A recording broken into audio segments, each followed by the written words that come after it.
28 अक्टूबर को साल का आखिरी चंद्र ग्रहण। मेष राशि में चंद्र ग्रहण का निर्माण। किन राशियों पर भारी है चंद्र ग्रहण? ग्रहण का काला साया किनको करेगा परेशान? ग्रहण काल में किन पर मंडराएगा खतरा? देखिए सिर्फ धर्म ज्ञान पर। नमस्कार, मैं हूं खुशबू राय। मेरे साथ मौजूद है आचार्य जी मयंक शर्मा जी और आप देख रहे हैं धर्म ज्ञान। आज एक बार फिर से हम बात करेंगे ग्रहण को लेकर। ग्रहण जो 28 अक्टूबर को लगने वाला है, चंद्र ग्रहण लगने वाला है, मध्य रात्रि में यह लगने वाला है और भारत में भी इसका असर देखने को मिलेगा। आज इसी पर फिर से बात करेंगे मयंक आचार्य जी से। आचार्य जी, यहाँ पर जैसा कि मैंने बताया कि साल का दूसरा और आखिरी चंद्र ग्रहण लगने वाला है। अक्टूबर का महीना है। कुछ दिन पहले सभी ने ये भी जाना कि 14 अक्टूबर को सूर्य ग्रहण लगा था। हालांकि उसका प्रभाव भारत पर नहीं देखने को मिला था, लेकिन चंद्र ग्रहण जो लग रहा है उसका प्रभाव भारत पर देखने को मिलेगा। क्या कुछ जानकारी है, क्या कुछ कहेंगे? देखिए, ये जो एक महीने में हम कहते हैं ना कि दो ग्रहण लग जाएं और एक ही महीने के अंदर, तो देश दुनिया के हिसाब से, ज्योतिष के हिसाब से इसको शुभ नहीं माना जाता है। अच्छा। कि अगर एक महीने में 2 ग्रहण पड़ते हैं तो अनिष्ट घटनाएं होती हैं, भूकंप इत्यादि आते हैं, या समय से पहले मौसम का बदलना। अभी हमने हमारी सहयोगी कविता जी के साथ भी एक वीडियो बनाया था और सूर्य ग्रहण से पहले वो वीडियो बनाया गया था। उसमें बताया गया था कि जब अगर 2 ग्रहण एक साथ आते हैं तो कहीं ना कहीं दोनों ग्रहण के बीच में या दूसरे ग्रहण के मैक्सिमम 40 डेज के बाद तक भी भूकंप आने की आशंका रहती है या भूकंप आते हैं। और इस तरह की एक नेचुरल घटना है, कहीं ना कहीं धरती कांपती है, बाढ़ इत्यादि, वर्षा का होना, समय से पहले मौसम का परिवर्तित होना, फसल का नुकसान होना। जिस राज्य पर ये अपना ग्रहण लगता है देश के, उसके ऊपर या जिस देश के ऊपर ये ग्रहण भारी होता है वहां इसका ज्यादा इम्पैक्ट पड़ जाता है। तो इसलिए ग्रहण जो एक महीने में 2 ग्रहण का होना ज्योतिष के घटनाक्रम से हम कहते हैं कि एक शुभ संकेत नहीं होता है। इसका सभी राशियों के ऊपर, देश दुनिया के ऊपर बड़ा प्रभाव पड़ता है। जी, 28 अक्टूबर को मध्य रात्रि से ये ग्रहण लगने वाला है। इसका सूतक काल 9 घंटे पहले शुरू हो जाएगा। इस पर भी पूरी जानकारी दे दे और क्या कुछ सावधानियां बरतनी होगी वो भी बता दे। देखिए, 28 तारीख की मध्य रात्रि यानी कि 29 तारीख को प्रातः सुबह 1:05 से ये चंद्र ग्रहण प्रारंभ होगा। उस समय सभी लोग सो रहे होंगे, सोने का टाइम रहता है वो। और 2:24 तक, तो तकरीबन 1 घंटा 20 मिनट का ये काल रहेगा जब ये चंद्र ग्रहण जो है भारत पर प्रभावी रहेगा। उस समय हिंदुस्तान में सभी लोग सो रहे होंगे। तो कहते हैं ना कि इस समय विश्राम की मुद्रा में है, तो कोई बहुत ज्यादा इम्पैक्ट नहीं पड़ेगा। अगर हम ये कहते हैं कि जब भी व्यक्ति ग्रहण के समय अगर जागता है तो ज्यादा इम्पैक्ट उसके ऊपर पड़ता है। अच्छा। और ये जो ग्रहण है, सूतक, चंद्र ग्रहण का सूतक जो है 9 घंटे पहले लग जाता है। तो भारतीय समय के अनुसार शाम को 4:05 पर सूतक लग जाएगा।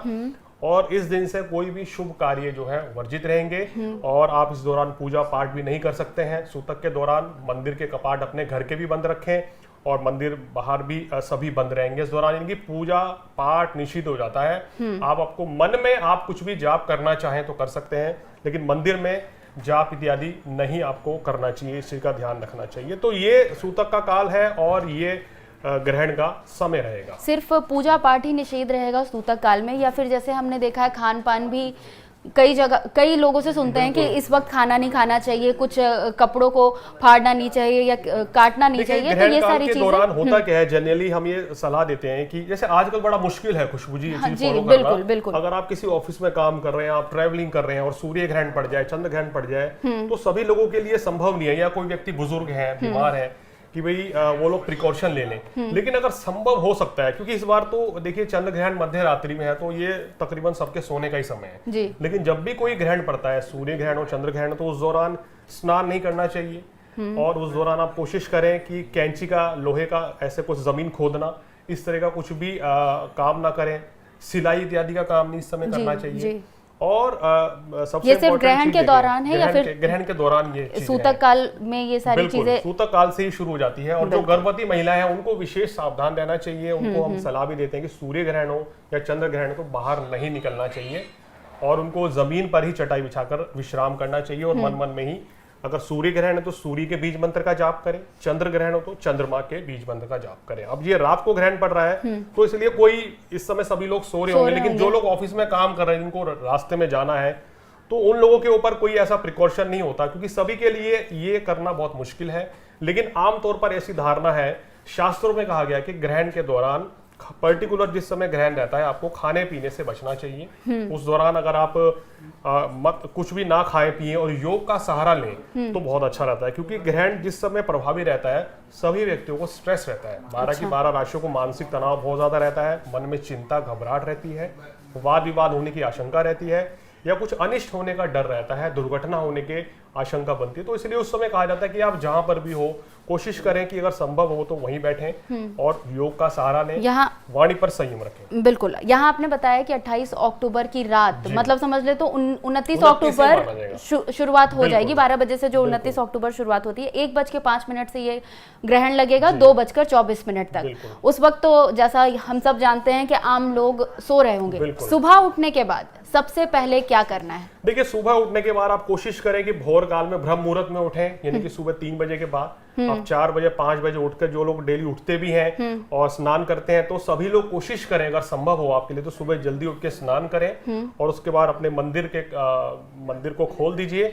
वहां गंगा जल का छिड़काव सभी मूर्ति पर कीजिए, बहुत अच्छा रहेगा। और भगवान शिव की आराधना करें।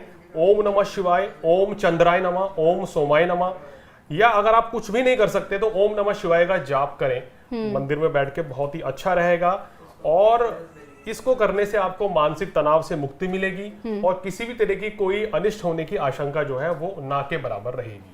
चलिए, ये तो हो गई सावधानियों की बात और क्या कुछ हमें करना है उसकी बात। अब मैं राशियों को लेकर बात करूंगी, क्योंकि ग्रहण जो है वो काफी ज्यादा प्रभावशाली होता है राशियों पर।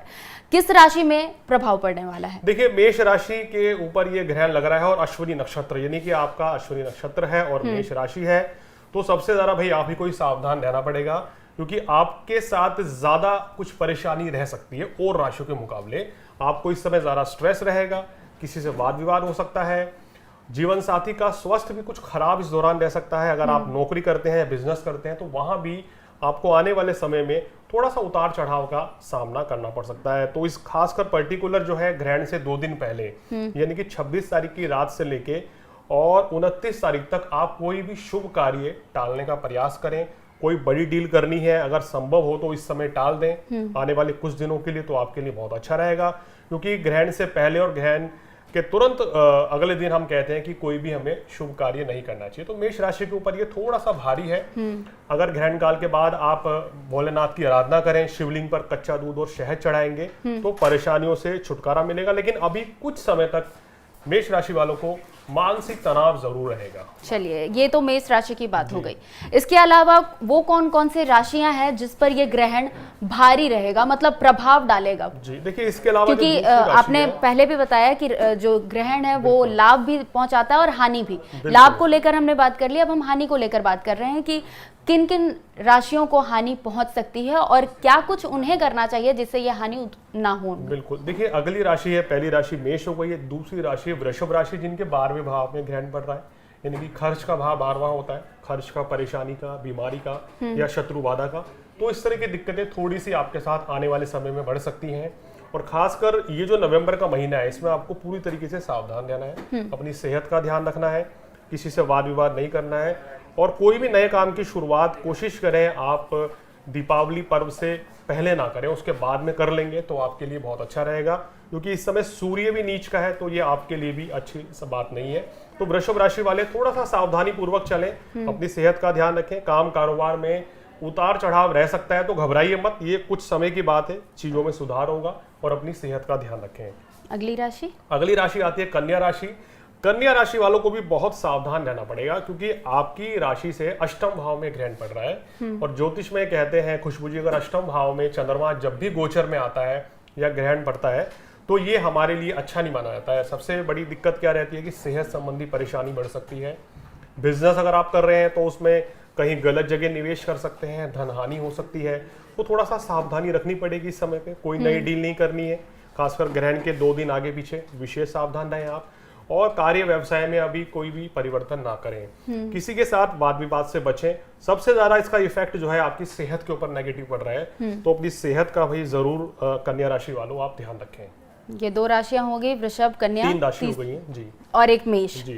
चौथी राशि आती है मकर राशि, जिनके चतुर्थ भाव में ये ग्रहण पड़ेगा।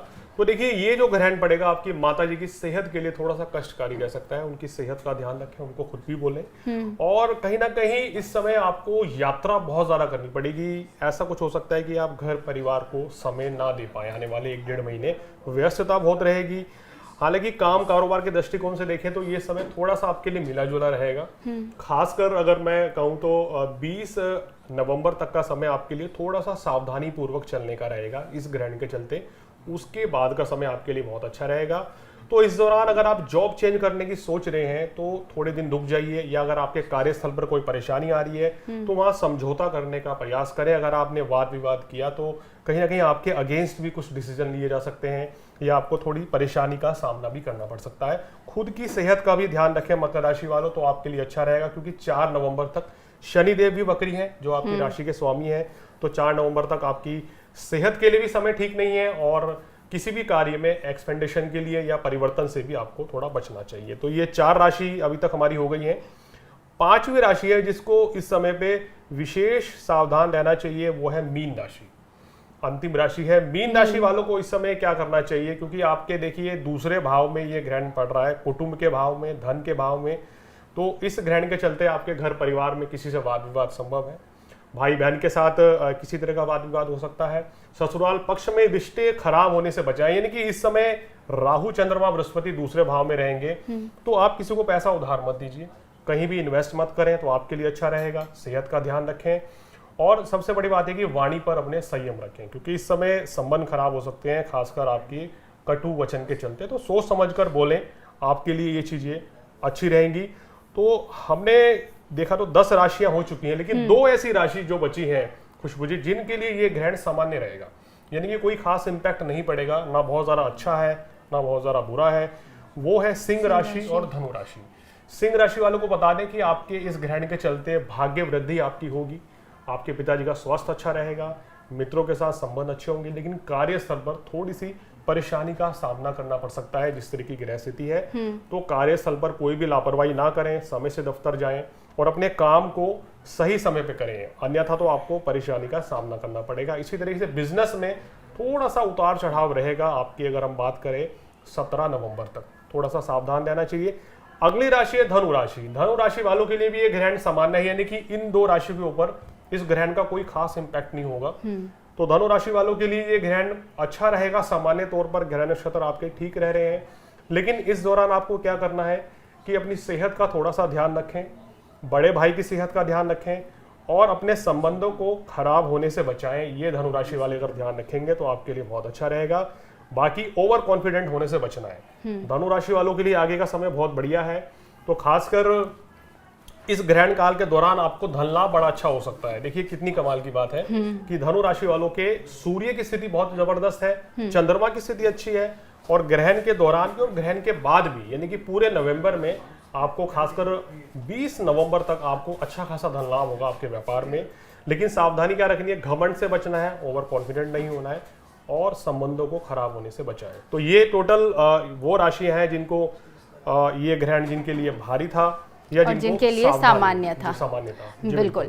तो मयंक जी ने मेरे ख्याल से सारी जानकारियां दे दी है 28 अक्टूबर को किन किन तरह की सावधानियां उन राशियों को बरतनी है जिन पर ये खासा प्रभाव डालने वाला है ये ग्रहण। ऐसे में उम्मीद करती हूँ कि जो भी जानकारी आपको चाहिए थी वो हमारे थ्रू आपको मिल गई होगी। खैर, आज के इस एपिसोड में इतना ही। धर्म ज्ञान से जुड़े रहिए और जानते रहिए अपने राशि और धर्म के बारे में। नमस्कार।